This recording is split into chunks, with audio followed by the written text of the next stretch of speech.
just go to the table of contents. And while everybody does that, let me start today's lecture. So the title of today's lecture is Defending the Undefendable.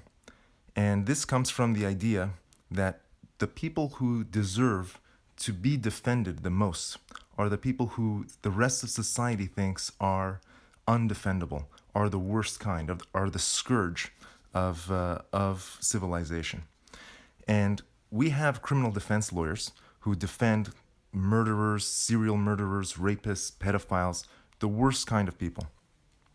The idea is that we should be defending most vigorously those who the rest of society looks down upon and wants to treat poorly, because they're the ones who need their rights the most defended. The idea is that it's like with free speech. If everybody already agrees on all the opinions, then we don't need free speech laws. You have free speech laws so that people can say unpopular things, and we have criminal defense and other defense lawyers to defend people who otherwise would not be defendable. We talked about the existence of we talked about different kinds of political philosophies, right? We talked about classical liberals, libertarians, legal positivists, authoritarians. We even mentioned socialists, others. There's many. This book that I just linked to, this was written by a libertarian. And the reason I chose this book is because, in my view, libertarians are probably the least popular people in society. And that's because everybody in society believes that government should control some things. And there's a scale from the socialists who think that they should control all the means of production to most, let's say, conservatives who are more free market. They'll have their own list of things that the government should control, like social behaviors and stuff. But the libertarian goes extremely far, and they say that the government shouldn't control anything in the extreme case. And then there are some moderate libertarians who say that government should only provide for police, courts, and the military. This book was written by the type of libertarian who says that the government shouldn't provide for anything. The government shouldn't own anything. And if you go through the table of contents on that book, he's defending all kinds of what normal people would think of as horrible people, from prostitutes and pimps and male chauvinist pigs to drug dealers to gypsy cab drivers to misers and slumlords, all these people that society has deemed as horrible. And he's going out there and not only defending them from a libertarian perspective in that they're not committing any libertarian crimes, he also goes further and suggests that these people are in fact heroes. That not only should they not be vilified, they should be celebrated as heroes. So, I'm actually going to spend the rest of this lecture actually defending. So the reading for today is the part 7, the sections on ecology, and that's going to be what you're going to be reading today. But anything else in the book, I'm actually going to ask you guys, name a chapter title, and I will try to defend that chapter, that kind of terrible person, from a libertarian perspective. And we'll see where it goes from there.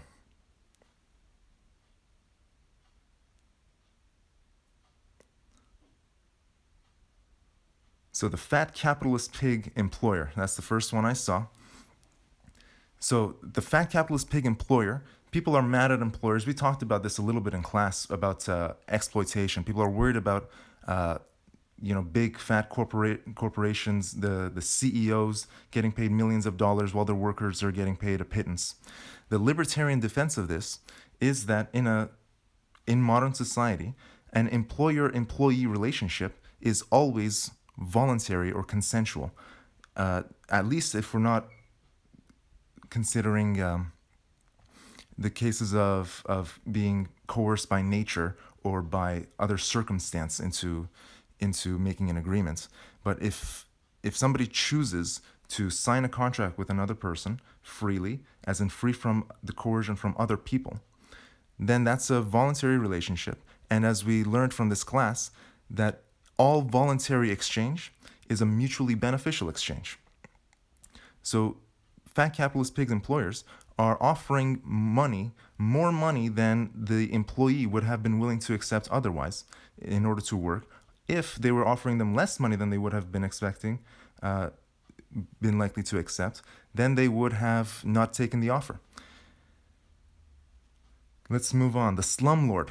So slumlords are people who are landlords in charge of slums, and slums are really poorly run, dirty, dingy apartments and living complexes.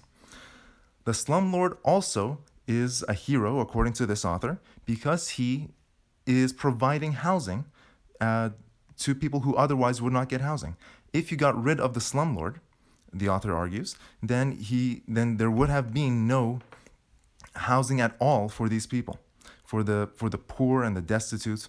I was at a talk actually just on the Friday the Monday before everything closed at the University of Waterloo, where we had a retired professor come in from the University of Western Ontario, and he's a professor of economics at Western, and you think he's making a good income and he's had a great life. He had a PhD from a nice school and everything, but he was saying in his story, it was about housing, that in the early 70s, I think it was the early 70s, he was down on his luck while being a professor at the University of Western Ontario. He was down on luck so much that he had to live in a slum, effectively, which was a repurposed, redesigned old nunnery. And it was it used to be a nunnery. The nuns all got up and left, and someone took over the building. It was not designed as a dormitory, but he basically converted it to a dormitory for the cheap. And he was offering people to live there for something like very cheap, something like $20 a night. And it was really bad, and people ironically refer to it as the Ritz. It was so bad, actually, that there were a couple of fires that broke out. No one ever got hurt, but a couple of fires broke out, small fires, and people had to call in the fire department, etc. Eventually, the town, or the city of London, they got wind of this, and they sent their city inspectors, and initially they started telling them to close up bathrooms because the reason was something like, you have to close the bathrooms because the bathroom doesn't have an exit. There wasn't a window in the bathroom, and that wasn't up to code for some reason. And so they had to wall off the bathroom so no one can go in there and, heaven forbid, get stuck in there with a fire or something. So first they walled off the bathrooms, then they came back and they started talking about the electricity being a problem. And then they started tacking on these other things. Eventually, the owner of the building decided that it was costing him too much money to bring the building up to code than he was getting in from the poor and desperate people who wanted to live there. So he kicked everyone out and he demolished the building. And that was 40 years ago. And to this day, that the place where that building sat upon is an empty plot of land. The professor mentioned that it looked like recently they've sold the land to develop it into something to new housing. But for 40 years, it was it could have been housing. It was housing, and then they took it down. The employer of child labor. So this is a good one. We talked about this in class also. Children, we say children don't often can't consent to a lot of things. This is true. Their parents and their guardians, they have to consent on their behalf. And we typically like to assume that parents have the best interest of the children at heart. And the idea is that a parent doesn't want to have the child working, especially in dangerous conditions, if they didn't think that it was in the best interest of everyone involved. The employer, of course, like any other employer, is just trying to make a buck, but the family from that child is also just trying to make some money. The history of child labor, of course, is that children always worked. They worked on farms when it was all subsistence family farming. And then when manufacturing started getting popular in the 1600s and later, the children came out of the farms and started working in the factories. And you got to ask yourself, why would people who were working on farms send their children to the city to work in factories? And the answer is, working in a factory, however dangerous and dirty as it was, and Charles Dickens talks about how dirty those factory conditions were, etc., they were still safer than working on a 16th century farm. You were still making more money working at a 16th century factory than you were on a 16th century farm, and this was true in England and Europe for the next couple of hundred years. Who's on mute? Yeah, I'm talking. Okay, great. So where was I? So the children were being sent from the farms to the factories because the factories were safer and paid more money than working on the farm. In the modern day, where children work. Well, let me actually, before we get to the modern day, when the West was becoming rich and people were starting to demand child labor laws. I'll find this graph, but this is a graph about the percentage of children working child laborers, and it was something like, it was like this, and then it dropped off precipitously after a while. With a graph that looks like this is the percentage, the number here is the percentage of children working, and this is over time. And it goes up to something like 100%. It wasn't actually 100%. At what point do you think child labor laws were introduced? If you can't hear me, just try refreshing the page, or somebody mentioned that in the comments.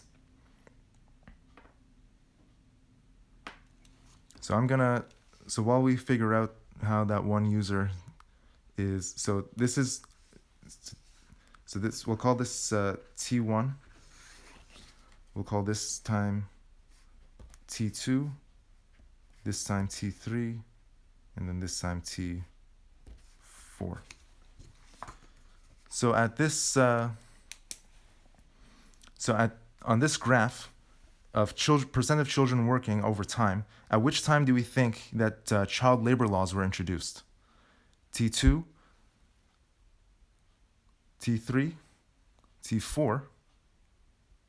So it was actually T2. Everybody thinks T2. Most people think in T2. It was actually T3. It was when the least amount of children. It was right after there was a huge drop in the number of children working for purely economic reasons, which was that people were so rich, families were so rich, they no longer needed to send their 5-year-olds out to do work. That the first of such laws in the United States was that in Massachusetts, they in fact passed a law that said children under 5 can't work anymore. That was the first ever child labor law in Massachusetts in the 1800s. It was already way after most children had stopped working, and they said only children under 5 couldn't work. How many children under 5 do you think were working in any situation? So that was it was as Matt says, they were only outlawed once it stopped working, and once there was, well, most of them had stopped working. There were still some who were working. So next question, next chapter title.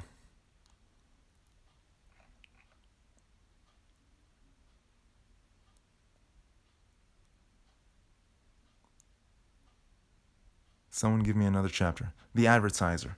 Advertisers. Why do we hate advertisers? Tell me in the comments. Why do we hate advertisers?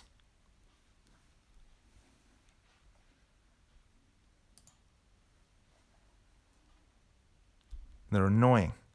Sure. They take up time. They take up space. Their commercials aren't funny. All these are true. They interrupt.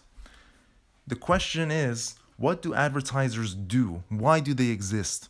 And the reason they exist is because they are providing a service, and that service is that they're providing information to the market. You don't know everything. When you're looking to buy something, you don't know all the options that are available. You don't even know what you might potentially like in the future. The advertiser's job is to inform you about what your options are. They are heroes, according to the author, Walter Block, because they are informing, they're educating the public. They're a form of educators. They're just like professors or high school teachers, except instead of teaching you that mitochondria is the powerhouse of the cell, they tell you that Crest was promoted by 4 out of 5 dentists, right? A lot of people don't like advertisers because they think that their advertisers are crass art. Well, the advertiser is just trying to connect to as many types of people as they can. And so they have to appeal to the masses. And matter of fact, the masses don't have sophisticated tastes in art. By definition, your taste in art is sophisticated because it differs from that of the masses. Well, if they're using dishonesty, then that's not libertarian, according to Walter Block. And dishonest advertising is a type of fraud, and that shouldn't be allowed. We're just talking about plain old honest advertising. If honest advertising, if advertising is honest, then it's libertarian, and according to Walter Block, it should not only be legal, it should be celebrated. Let's move on to another question.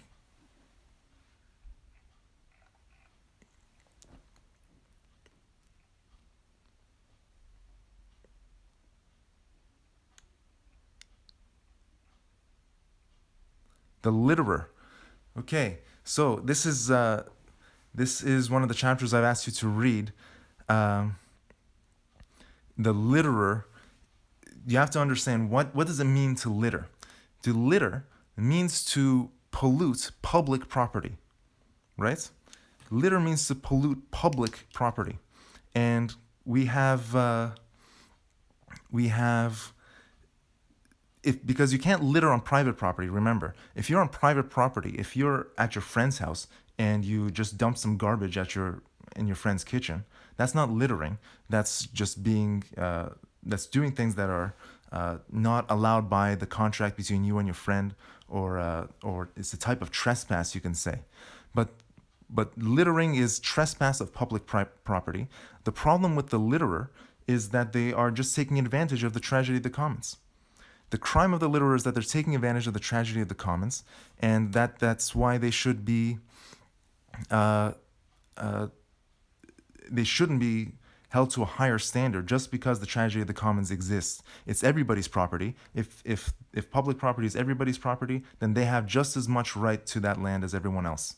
So this is, I don't want to get into that detail too much because I want you guys to read it because it's going to come up on your quiz next week. But let's try another one, actually. The drug pusher and the drug addict. Excellent.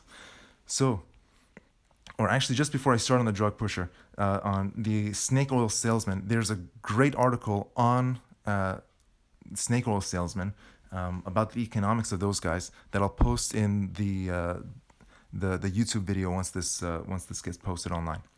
On the drug pusher, let me just grab a drink.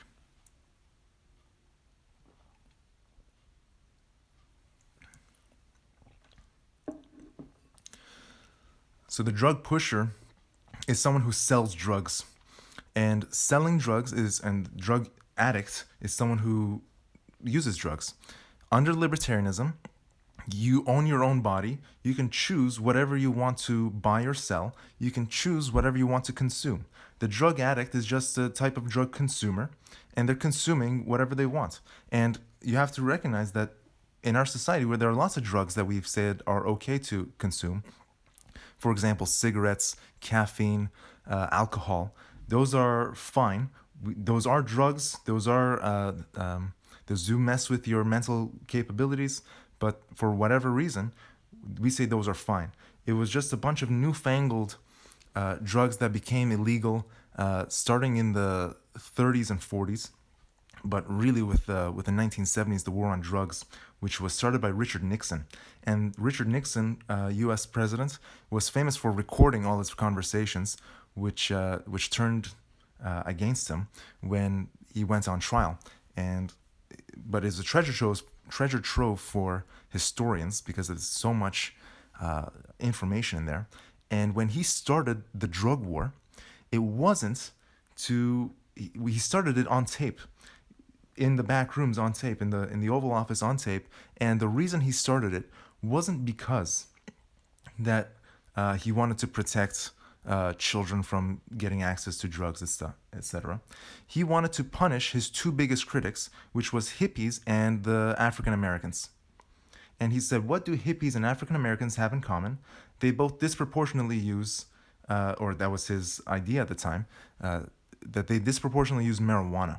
And so he said, let's go after marijuana, and we'll get rid of the African Americans and the hippies at once. And that was whether it was right or wrong, that was actually his actual motivation for starting the drug war and for criminalizing marijuana to such a hard sentence. The drug pushers, the drug seller, he's providing a service on the market just as honest as the candy pusher or the alcohol salesman, etc. So the libertarian position is that all drugs should be legal. Ketamine, I don't know, GHG, whatever. Everything, all drugs should be legal. There should not be antibiotics. They should all be legal. Let's move on to another chapter.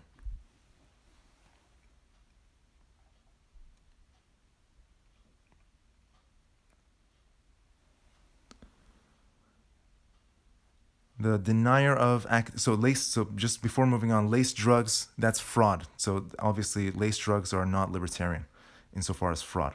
The denier of academic freedom, this will be quick. Academia, a university, is a private institution.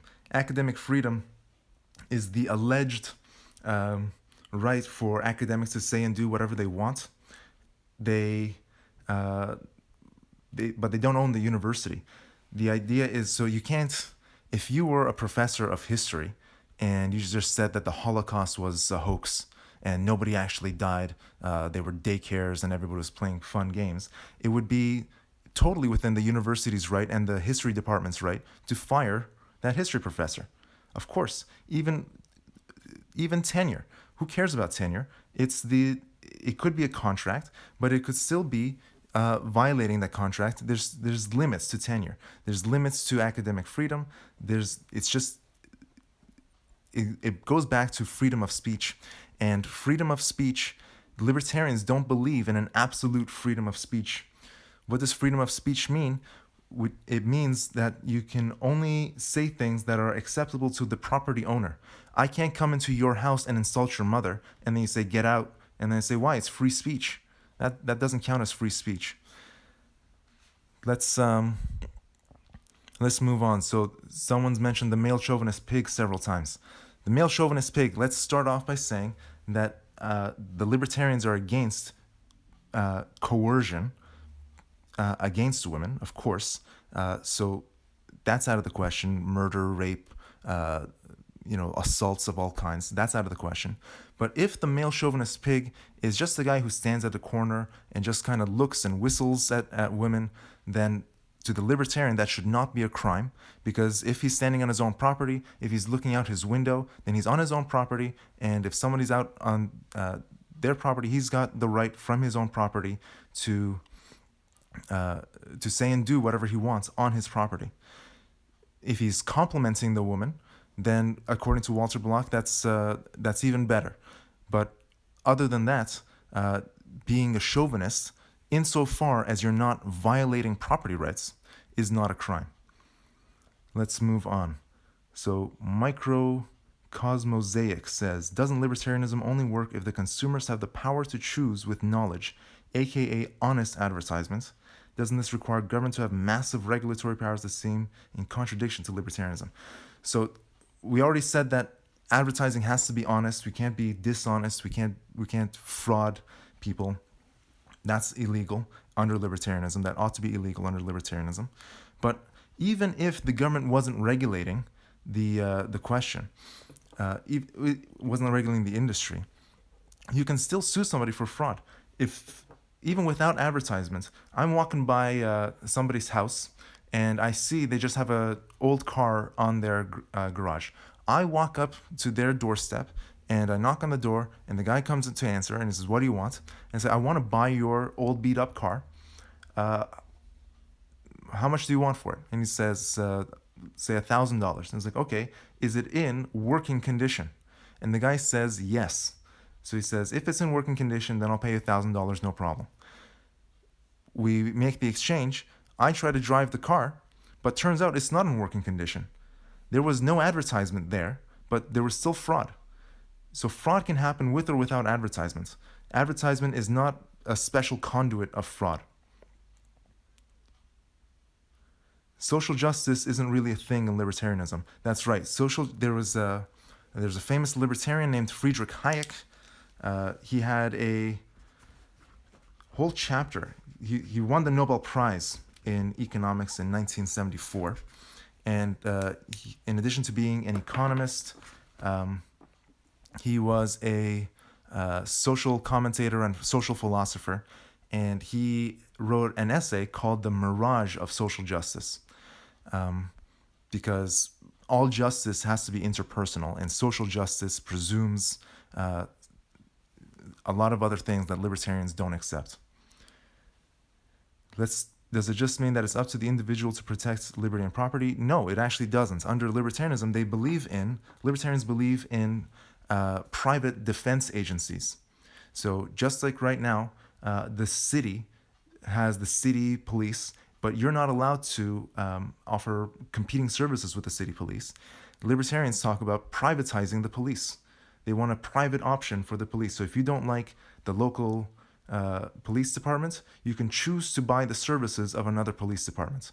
It sounds crazy, but that's what libertarians believe. And I'll send an article about police choice on this topic in the comments of the video on YouTube later.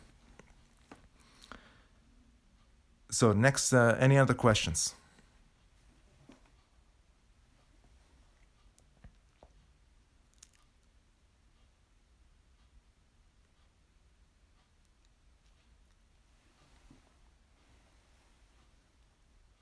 The FDA. Oh, the FDA, the Food and Drug Association or Administration. The libertarians love to hate on the FDA. I will post a whole other lecture by a libertarian named Robert Higgs on the FDA. Right now, a lot of people are pointing to all the problems of the FDA who aren't libertarian. And libertarians online are salivating at this because when it comes to this coronavirus stuff,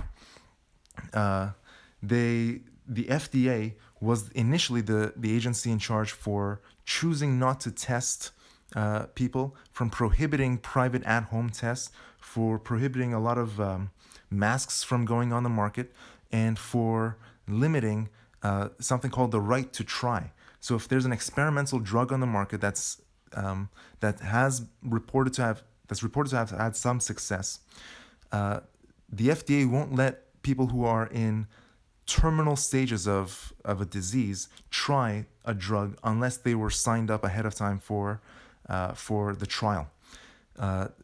Libertarians and other non-libertarians are in favor of something called the right to try, which is if there's a drug available, you should have the right to try it. It's very expensive and takes many years to bring a new drug to market. The question is why? A lot of people think that they're just testing to see if it's safe. That's called phase 1 testing of the FDA, and that's actually the shortest phase. To determine if a drug is safe is relatively quick, right? What takes the most time and money is something called efficacy, and how the FDA determines efficacy is by design a complete mystery. They go out of their way to point out that we don't want the drug companies to know what our standards of efficacy are. So we want the drug companies, says the FDA, to do all sorts of crazy testing to take a long time to test on a lot of people, to incur a lot of expense before we approve the drug. Now, the question is, why would the FDA do this? And the answer is that the FDA, it is in their interest that they do not approve any drug that ends up causing harm.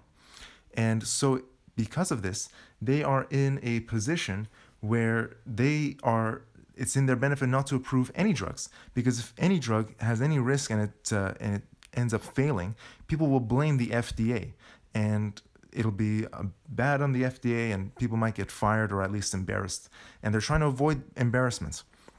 So they are very, very slow with approving new drugs, with approving new vaccines, with approving new methods of care, because they want to save their own reputation. That's the libertarian case against the FDA. There are, in this, I'll post this other video, it goes into a lot of detail about all the libertarian critique of the FDA. And the interesting thing is, a lot of other interest groups and political groups individually believe in all those criticisms, but the libertarians are the ones who bring them all together and combine them as one solid attack against the entire existence of the FDA. Don't consumers in a libertarian system require professional testing of products to prevent harmful, useless drugs, etc.? Yes, they do. And the libertarian solution is private professional testing, and those already exist. Have you guys seen this logo anywhere? So UL in a circle.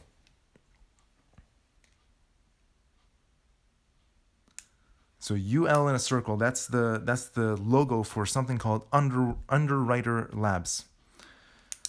If you see a lot of, next time you are buying an electronic product, look at the box. It'll have this UL logo, and they're the ones who privately test the efficacy of consumer electronics and other consumer products for safety and other basic standards. And there used to be a magazine, I guess it still exists, it's called Consumer Reports, and they also test products, and the actual industry people pay for these labs and these magazines to exist, because for them it's a form of advertising. If they get this seal from the Underwriter Labs, then that should be a signal to the consumer that the product meets a bare minimum level of safety. The question is then, can't the companies just fake the studies or buy them and all this stuff? They can do this, they physically can, or they have the option to. But if Underwriter Labs starts verifying or putting their logo on unsafe products, then people will start noticing. They'll start noticing that, and they just won't trust the logo anymore. So they have to come up with some other mechanism of trust. So that's at least the libertarian case. Let's move on to another question. How does a poor person get ahead in a libertarian society? Libertarians believe that the fastest way to get everyone ahead is by private property, freedom to exchange, and freedom to have contracts. The idea is that the more on this, because these things, they say, are what enable entrepreneurship, and entrepreneurship is what creates wealth and creates value. And to the libertarian, the most successful entrepreneurs are the ones who provide the most value for the most number of people. And just looking around looking at the richest people in the world today, you have Bill Gates, we have Jeff Bezos. How many people were revolutionized? Their lives were revolutionized by the existence of cheap personal computing, of Windows. Of people complain a lot about Word and Excel, but trying to do things without Word and Excel before Word and Excel was a nightmare, and that's why Word and Excel became so popular. And a lot of the other options for Word and Excel simply are not as good. If they were better, people would switch to them. People do know about Google Sheets and Google Docs and all these other free or sometimes other paid products, but they keep coming back to Word and Excel. It's because there's just something about these products that people like more than the alternatives. Jeff Bezos, Amazon, how many of our lives have been changed by the fact that we can just order things at will at any time, ship them from anywhere in the world to our door? We don't have to leave the house. Do you know how dangerous it is to drive, to leave the house? Most deaths occur outside of the house. If you just driving to the store is pretty dangerous. So if the less driving you do, I think someone could actually do a decent study to see how many lives were saved by people ordering from Amazon as opposed to leaving their house and driving to the grocery store and getting into an accident. So that would be the libertarian defense of people getting richer under libertarianism. And I've mentioned this in class before. When people got rich in history, it wasn't because there was a massive social welfare state ahead of time. Look at the United States. They became the richest country in history in the 1800s. In the 1800s, there was no even conception of a welfare state. Hong Kong and Singapore in modern times, in the last 50 years, look how far they've come in the last 50 years, and they do have some semblance of welfare, but it does not come to anywhere near the same extent as it does in the West. People talk about Denmark and Sweden. They hugely, Singapore and Hong Kong, way richer per capita than Denmark and Sweden, but they don't have the welfare state. And they got to that stage within 50 years. That's the crazy thing. 50, 60 years ago, both Singapore and Hong Kong were backwards fishing countries. There was no industry there. And then within 60 years, they've become two of the richest countries in the world. And that's people should be talking about this all the time, but it's not studied. It's very strange. Doesn't America's wealth peak in the post-war period? That's a contentious question. I'll post some studies on that in the YouTube video as well.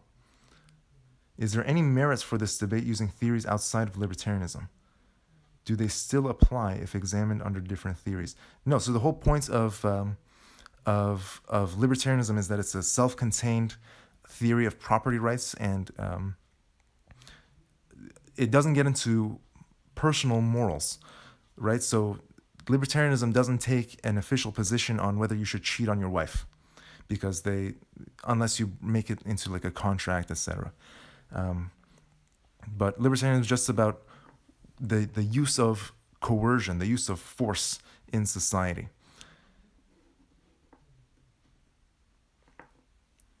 Libertarians like to say that Hong Kong and Singapore became the richest countries in the world due to libertarianism.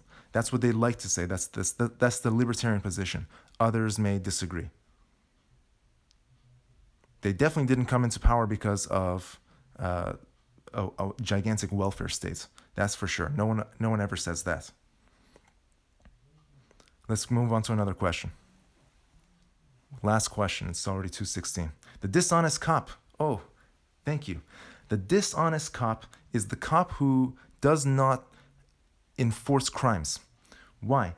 Well, why would a libertarian defend this? The libertarian says, what if the crime is itself immoral, or at least unlibertarian? For example, the drug crime.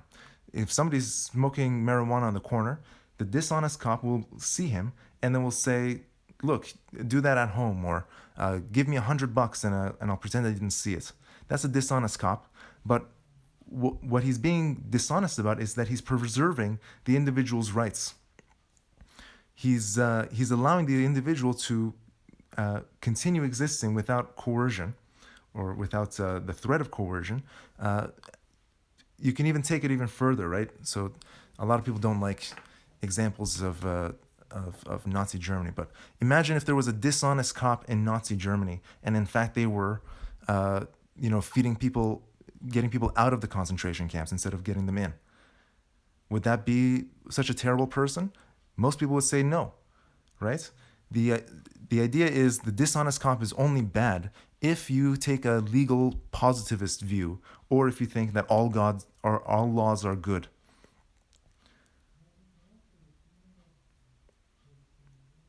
Question is, how is that different from issuing a warning? Well, warnings are, the cop has the right to arrest you and send you to prison, and even worse. And if they don't do that, if they say, I'm going to look the other way, then they're not exercising that right.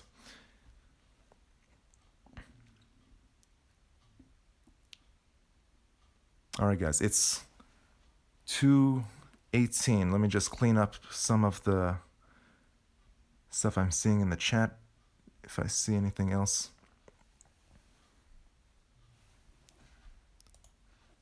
All right, so that's it. Can you hire a private cop to arrest another private cop? The book actually gets into discussion of private detectives. You can look at that for more information. Until then, I'll see you guys on Friday. Thank you, guys.